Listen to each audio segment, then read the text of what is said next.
नमस्कार दोस्तों, आज हम बात करेंगे ऐसी पर्सनैलिटी की जिसने ऐसे दलित परिवार में जन्म लिया जहां ऊंचे वर्ग के लोग गरीब और दलित लोग पर बहुत अत्याचार और शोषण कर रहे थे। उन्होंने संघर्ष के द्वारा ना एक अलग पहचान बनाई बल्कि ऊंचे वर्ग के लोगों को एक दिशा दिखाने का काम किया।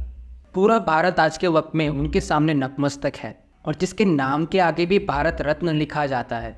बाबा साहेब के नाम से पॉपुलर ये एक Indian jurist, economist, politician, social reformer के साथ साथ इंडिपेंडेंट इंडिया के फर्स्ट लॉ मिनिस्टर और इंडियन कॉन्स्टिट्यूशन के प्रिंसिपल आर्किटेक्ट भी रहे। हम बात कर रहे हैं डॉक्टर भीमराव रामजी अंबेडकर की। इनके बारे में बात करने से पहले अनटचेबल्स के साथ क्या व्यवहार होता था वो थोड़ा समझ लेते हैं। महाराष्ट्र कोरेगांव में पेशवा यानी ब्राह्मणों ने शूद्र जाति के महार, जिन्हें वो अनटचेबल या अछूत मानते थे, इन्होंने महार जाति वाले लोगों के अगेंस्ट में मार्शल लॉ लागू किया था। इस लॉ के हिसाब से हर एक महार जाति के व्यक्ति के कमर में झाड़ू और गले में मटका बांधने का ऑर्डर था। झाड़ू इसलिए लगाया था कि चलते वक्त जमीन पर कदमों के निशान पड़ते थे वो मिट जाए झाड़ू से, या मटका या कोई चीज़ गले में लटकाता है क्योंकि उनका थूक तक ज़मीन पर ना गिरना चाहिए क्योंकि वो ज़मीन दूषित हो सकती है जहाँ ब्राह्मणों के कदम पड़े थे। इसी बात पर कहना चाहता हूँ कि डॉक्टर बाबा साहेब अम्बेडकर की क्या सोच होगी। डॉक्टर अम्बेडकर सोच लेते कि मैं दलित हूँ। उस समय कोई राइट्स या रूल्स थे ही नहीं। आज की डेट में दलित के पास इतने सारे राइट्स है। क्या सोच रहे हो कि बाबा साहेब की उस समय तो कोई कानून भी नहीं था कि तुम्हें कोई गाली दे जाति पर तो FIR हो जाएगी।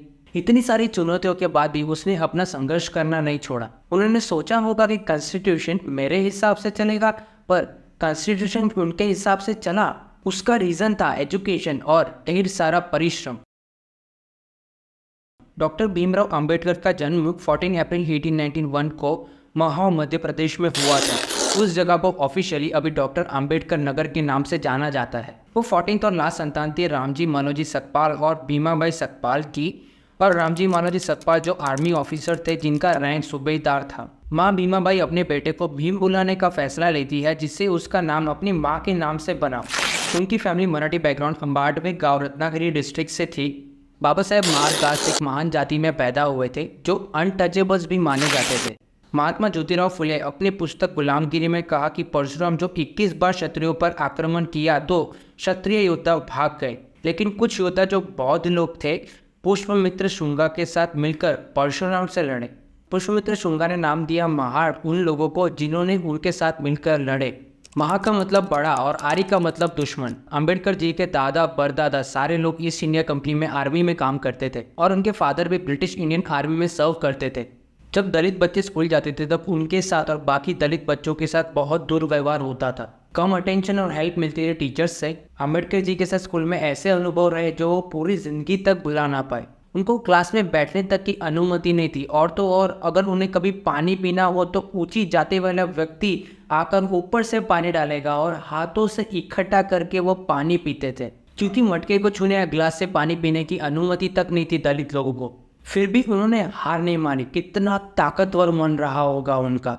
लोग उन्हें इग्नोर करते थे पर लोगों को ये नहीं पता था कि वो राजा बनने के सपने देख रहे हैं। एक प्यून थे जो इसी तरह से बाबा साहेब को पानी पिलाते थे, पर जिस दिन वो प्यून ना आए उस दिन बाबा साहेब को प्यासा ही रहना पड़ता था। उन्होंने इसी चीज़ को बाद में किताब में लिख के बताया था, नो प्यून नो वाटर। वो क्लास के बाहर एक बोरी पर बैठा करते थे जो वो स्कूल ख़त्म होने पर वो वापस घर लेके जाते थे, क्योंकि उसे कोई छूता नहीं था साफ़ सफाई के टाइम पे ऊंचे वर्ग वाले लोग, क्योंकि वो सोचते थे कि उसे छूने से वो लोग अछूत हो जाएंगे। डॉक्टर्स भी दलित का इलाज बिना छुए ही करते थे। रामजी सतपाल रिटायर हो गए थे 1894 में और पूरी फैमिली सतारा में मूव हो गई थी 2 साल के बाद। थोड़े ही वक्त में उनका माँ का देहांत हो गया था। 3 बेटे बालाराम, आनंदराव और भीमराव और 2 बेटी मंजुला और तुलासा की केयर करने लगे उनकी चाची जो उनके पिता की बहन थी। ओरिजिनल सरनेम उनका सतपाल था, पर उनके पापा ने रजिस्टर करवाया था सरनेम अंबाडवेकर, जो उनके गांव का प्रतीक करता है और दर्शाता है कि अंबाडवे गांव रत्नागिरी डिस्ट्रिक्ट से आए हैं। वही उनके एक मराठी ब्राह्मण टीचर हुआ करते थे, उनका नाम था कृष्णाजी केशव अंबेडकर। उस टीचर ने अंबाडवेकर सरनेम चेंज करके खुद का सरनेम दिया अंबेडकर और उनके पापा से कहा कि उनकी हायर स्टडीज़ भी कराएं। 1901 में उनके पिता रामजी सतपाल ने दोनों बच्चों को गर्मी की छुट्टी बिताने के लिए गोरेगांव बुलाया। बड़ी तैयारी के साथ 10 साल के अंबेडकर और उनके भाई ट्रेन से मसूर पहुंचे, जहां उनके पिता उन्हें स्टेशन पर लेने आने वाले थे, पर किसी कंफ्यूजन के चलते रामजी स्टेशन पर उन्हें लेने ना आ पाए। दोनों भाई ने निर्णय लिया कि वो बैलगाड़ी करके मसूर से गोरेगांव जाएंगे। जब बैलगाड़ी वाले को पता चला कि ये दोनों बच्चे महार जात से हैं तो उन्होंने बैलगाड़ी से ढकेल दिया। उस बैलगाड़ी वाले ने उन दोनों से दुगना किराया तो लिया ही, पर उनसे गाड़ी भी चलवाई और वो खुद बैलगाड़ी वाला पीछे पैदल चल के आ रहा था, क्योंकि उसे डर था कि वो साथ में बैठेगा उनके तो वो दूषित हो जाएगा। कि बहन उनका हेयर कट घर पे ही करती थी, क्योंकि बार्बर्स को डर था कि अनटचेबल्स का हेयर कट करके वो दूषित हो जाएंगे। अगर भीम अपनी बहन से पूछते कि हमारे साथ ऐसा क्यों हो रहा है, तो हमेशा की तरह उनकी बहन का एक ही जवाब होता था कि ये हमेशा से होता आ रहा है। अंबेडकर जी को एक बात अच्छे से समझ में आ गई थी कि ब्राह्मणों की ताकत की वजह है ज्ञान। उन्होंने सोचा कि ज्ञान ही इनकी शक्ति है, तो इतना ज्ञान ले लो कि उन पर भी भारी पड़े।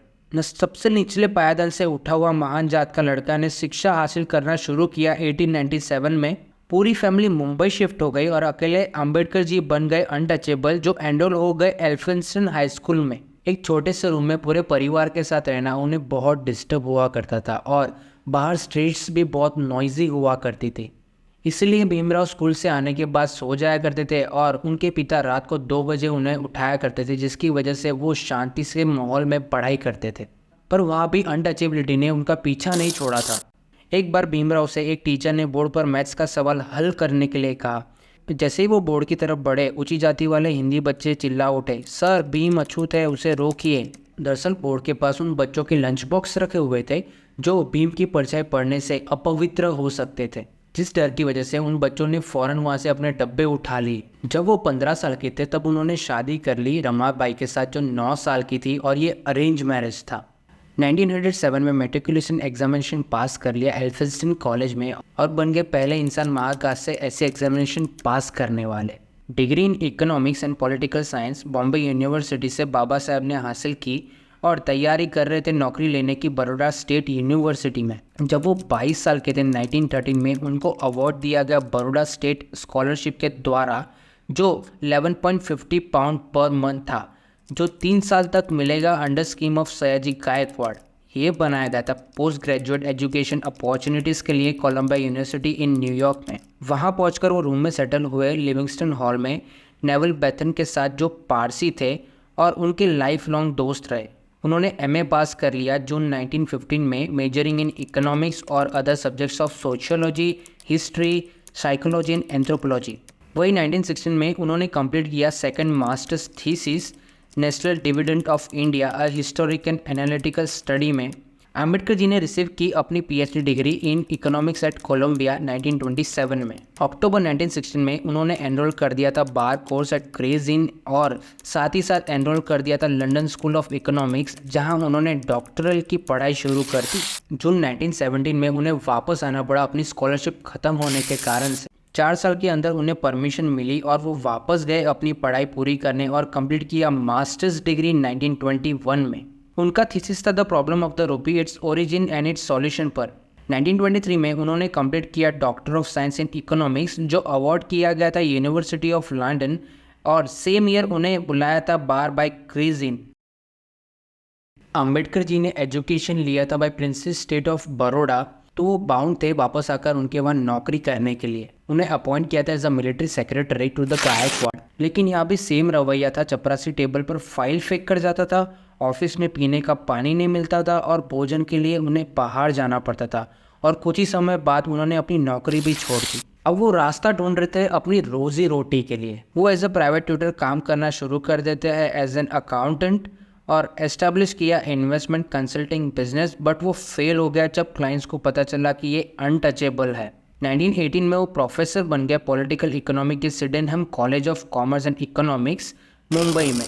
हालांकि वो सक्सेसफुल हो गए थे स्टूडेंट के साथ रिलेशन मेंटेन करने में, बट बाकी प्रोफेसर ऑब्जेक्ट कर रहे थे उनके साथ सेम जग से पानी शेयर करने में। कहा जाता है कि बाबा साहब 11 भाषाएं और 64 सब्जेक्ट्स के मास्टर्स थे। बाबा साहब ने पढ़ाई के दौरान थीसिस पर एक किताब लिखी थी, the problem of the rupee, its origin and it's solution, जिसके आधार पर आरबीआई यानी रिजर्व बैंक ऑफ इंडिया की स्थापना हुई। इनके साथ उनकी शादी हुई थी, उनकी 5 संतानें हुई थी, पर उसमें से 4 संतानों की मृत्यु हो गई थी अच्छी मेडिकल ट्रीटमेंट ना मिलने के कारण, और एक ही संतान बची और पत्नी भी आगे चल के लंबा साथ ना दे पाई, उनका भी देहांत हो गया। पर साथ साथ वो देश के लिए लड़ते रहे, अपनी तकलीफों को पीछे छोड़कर, और सत्याग्रह पर निकल गए। While practising law in Mumbai high court में उन्होंने अनटचेबल जोन की शिक्षा को बढ़ावा देने की कोशिश की। इसे शिक्षा और सोशो इकोनॉमिक इम्प्रूवमेंट को बढ़ाने के लिए बनाया गया था। साथ ही आउटकास्ट यानी डिप्रेस कास्ट के कल्याण के लिए भी। दलित अधिकार के रक्षा के लिए उन्होंने मुखनायक, बहिष्कृत भारत और इक्वलिटी जनता जैसे कई न्यूज़पेपर की शुरुआत की। दलित औरतों को पाँव से उठाकर साड़ी पहननी पड़ती थी। अंबेडकर जी ने अधिकार दिलाया नीचे तक पाँव को ढककर साड़ी पहनना है। बाबा साहेब अपॉइंट हुए थे द बॉम्बे प्रेसिडेंसी कमेटी में ऑल यूरोपियन समिट कमीशन के साथ 1925 में। ये कमीशन ने पूरे भारत में बड़ी प्रोटेस्ट किया। जब इसकी रिपोर्ट को नज़रअंदाज कर रहे थे तब अंबेडकर जी ने खुद से लिखा है separate set of recommendation for the future constitution of India. Ambedkar ji ने अनटचेबिलिटी के खिलाफ एक्टिव मूवमेंट शुरू करने का फैसला किया। उन्होंने पब्लिक मूवमेंट्स और मार्चेस के साथ शुरू किया। पब्लिक ड्रिंकिंग वाटर रिसोर्सेज अभियान चलाया गया। उन्होंने हिंदू मंदिरों में एंटर करने के लिए भी स्ट्रगल शुरू किया। मिहाड़ में उन्होंने सत्याग्रह किया जिसमें अनटचेबल कम्युनिटी को टाउन के मेन वाटर टैंक से पानी निकालने का अधिकार दिलवाने का प्रयास किया गया। 1930 में अंबेडकर जी ने 3 महीने की तैयारी के बाद कलाराम टेम्पल मूवमेंट को शुरू किया। लगभग 15,000 वॉलंटियर्स कलाराम मंदिर टेम्पल सत्याग्रह में जमा हुए, जिससे नासिक का एक महत्वपूर्ण प्रोसेशन बना। प्रोसेशन में एक मिलिट्री बैंड और एक ग्रुप स्काउट्स थे। महिलाएं और पुरुष डिसिप्लिन, ऑर्डर और डिटर्मिनेशन से चल रहे थे भगवान को पहली बार देखने के लिए। जब वो गेट तक पहुंच गए तब ब्राह्मण अधिकारियों ने गेट बंद कर दिया। 1932 में कम्युनल अवार्ड्स के अंदर डिप्रेस क्लास को सेपरेट इलेक्टोरेट दिया जाएगा। डॉक्टर अंबेडकर जो इतने सालों से एफर्ट डाल रहे थे, फाइनली ब्रिटिश गवर्नमेंट ने उनकी डिमांड को मान लिया था। वहीं दूसरी तरफ गांधी जी ने कम्युनल अवार्ड के खिलाफ भयंकर आपत्ति जाहिर की, खासकर डिप्रेस क्लास को सेपरेट इलेक्टोरेट देने के ऊपर। गांधी जी ने कहा कि कम्युनल अवार्ड एक कोशिश है ब्रिटिश गवर्नमेंट की हिंदूज को डिवाइड करने की। गांधी जी उस समय पूना के येरवाड़ा जेल में थे। उन्होंने 20 सितंबर 1942 को ही इंडेफिनिट पीरियड के लिए फास्ट शुरू कर दिए थे और कहा गया कि इलेक्टोरेट वापस नहीं लिया गया तो अमरा अनशन में बदल जाएगा। फास्ट के बाद नेहा और कार्यकर्ता जैसे मदन मोहन मालवीय और पालवनकर बालो ने अंबेडकर और उनके सपोर्टर्स के साथ मिलकर येरवाड़ा जेल में मीटिंग्स कंडक्ट की। 25 सितंबर 1932 को पूना पैक्ट एग्रीमेंट साइन हुआ। अंबेडकर जो डिप्रेस क्लासेस की तरफ से थे और मदन मोहन मालवीय बाकी हिंदुओं की तरफ से के बीच में। इस एग्रीमेंट ने रिजर्व सीट्स दी गई डिप्रेस क्लास को प्रोविजनल लेजिस्लेचर में जो जनरल इलेक्टोरेट के अंदर आती थी। इस समझौते के कारण डिप्रेस क्लास को 148 सीट्स मिलती है विधानसभा में। इस समझौते में डिप्रेस क्लास का शब्द यूज किया गया था अनटचेबल्स को दर्शाने के लिए, जो बाद में भारत एक्ट 1935 और 1950 के भारतीय संविधान के अंतर्गत शेड्यूल कास्ट और शेड्यूल ट्राइब के रूप में जाना गया। 15 अगस्त 1947 इंडियाज इंडिपेंडेंस को प्राइम मिनिस्टर जवाहरलाल नेहरू ने इनवाइट किया डॉक्टर बाबा साहेब अम्बेडकर को और कहा कि सर्व कीजिए as a dominant of India's law minister. पर 2 वीक के अंदर अंदर ही उन्हें अपॉइंट किया as the chairman of the drafting committee of the constitution republic of India के फ्यूचर के लिए। भारतीय नेता जब आज़ादी और नया संविधान बनाने की बात कर रहे थे तब ब्रिटेन के प्रधानमंत्री विंस्टन चर्चिल ने कहा कि बनाने दो भारतीयों को अपना संविधान। भारत में इतनी डाइवर्सिटी है कि इसके लिए एक कॉन्स्टिट्यूशन बनाना इम्पॉसिबल है। भारत जल्दी बिखर जाएगा और टूट जाएगा। लेकिन इतिहास गवाह है कि अंबेडकर जी ने 3 साल की कड़ी मेहनत और 40 देशों का कॉन्स्टिट्यूशन पढ़ने का और कई देशों का कानून और समाज व्यवस्था समझने के बाद और बहुत कम समय में भारत को सबसे बड़ा लिखित संविधान बनाकर दे दिया। इसलिए उन्हें फादर ऑफ इंडियन कॉन्स्टिट्यूशन भी माना जाता है। डॉक्टर अंबेडकर उन मंत्रियों में से थे जो महिलाओं के लिए extensive economic and social rights की बात कर रहे थे और उन्होंने असेंबली सपोर्ट को जीत लिया जब civil services, schools and colleges में रिजर्व जॉब का सिस्टम जिसमें शेड्यूल कास्ट, शेड्यूल ट्राइब और अदर बैकवर्ड क्लास का सदस्यों के लिए रिजर्वेशन था, जो एक प्रकार से अफर्मेटिव एक्शन के समान है। ये कॉन्स्टिट्यूशन एक्सेप्ट किया था 26 सितंबर 1949 को। अराउंड 1950 को बाबा साहब ने अपना ध्यान बुद्धिज्म की ओर अटेंशन करना शुरू किया और शेलों जो अब श्रीलंका है वहां गए, जहां उन्होंने वर्ल्ड फॉलोशिप ऑफ बुद्धिस्ट के एक सभा में शामिल होने का फैसला किया। पुणे के पास एक नए बुद्धिस्ट विहार के समर्पण के दौरान अंबेडकर ने घोषणा की कि वो बुद्धिज्म पर एक किताब लिख रहे हैं और जैसे ही वो किताब खत्म हो गई तो वो फॉर्मली अपने आप को एक बुद्धिज्म में कन्वर्ट कर लेंगे। उन्होंने 1954 में 2 बार बुर्मा विजिट किया। दूसरी बार रंगून में वर्ल्ड फेलोशिप ऑफ बुद्धिस्ट के तीसरे कॉन्फ्रेंस में शामिल होने के लिए 1955 में उन्होंने भारतीय बौद्ध महासभा या भारतीय बुद्ध समाज की स्थापना की। 1956 में उनका अंतिम कार्य द बुद्ध एंड हिज धम्मा को पूरा किया गया, जो उनके डेथ के बाद पब्लिश हुआ। 1948 से डॉक्टर बाबा साहेब अम्बेडकर को डायबिटीज थी। वो बिस्तर पर ही थे तबीयत के साइड इफेक्ट्स और पुअर आईसाइट के कारण से जून टू अक्टूबर 1954 में। 3 दिन के बाद उनके final manuscript the Buddha and his Dhamma doctor Baba Saheb Ambedkar की नींद में ही डेथ हो गई 6 दिसंबर 1956 में उनके घर दिल्ली में।